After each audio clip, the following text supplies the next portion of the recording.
ഓണാഘോഷങ്ങളിലേക്ക് കടക്കാൻ ദിവസങ്ങൾ മാത്രം അവശേഷിക്കെ വിപണിയിൽ ഇടപെടൽ ശക്തമാക്കാൻ സർക്കാർ.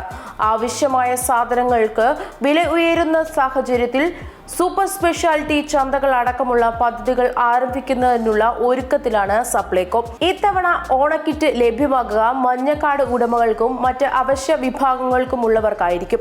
അനാഥാലയങ്ങളിലും അഗതി മന്ദിരങ്ങളിലും അടക്കം കഴിയുന്ന പാവപ്പെട്ടവർക്കും ഓണക്കിറ്റ് നൽകും. ഇപ്രാവശ്യം എല്ലാവർക്കും ഓണക്കിറ്റ് ഉണ്ടാകില്ല എന്ന് ധനമന്ത്രി KN ബാലഗോപാൽ നേരത്തെ വ്യക്തമാക്കിയിരുന്നു. കോവിഡിന്റെ സമയത്ത് നൽകിയതുപോലെ ഓണക്കിറ്റ് ഇത്തവണ നൽകാനാകില്ലെന്നും കോവിഡ് സമയത്തെ സാഹചര്യമല്ല സംസ്ഥാനത്ത് നിലവിലുള്ളതെന്നും മന്ത്രി നേരത്തെ പറഞ്ഞിരുന്നു.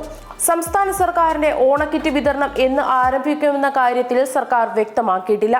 കിറ്റിൽ എന്തൊക്കെ സാധനങ്ങൾ ഉൾപ്പെടുന്ന കാര്യത്തിലും വ്യക്തത വന്നിട്ടില്ല. കഴിഞ്ഞ വർഷം വിതരണം ചെയ്ത ഓണക്കിറ്റിൽ തുണിസഞ്ചി ഉൾപ്പെടെ 14 ഇനങ്ങളാണ് ഉണ്ടായിരുന്നത്.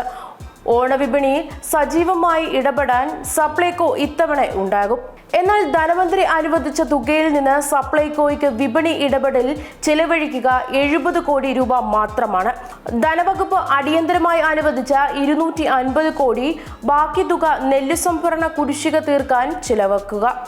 സൂപ്പർ സ്പെഷ്യൽ ഓണച്ചന്തകൾ അടക്കം തുറക്കാനുള്ള പദ്ധതികൾ ആരംഭിച്ചെങ്കിലും തുകയുടെ ദൗർബല്യം തിരിച്ചടിയായിരിക്കുകയാണ്.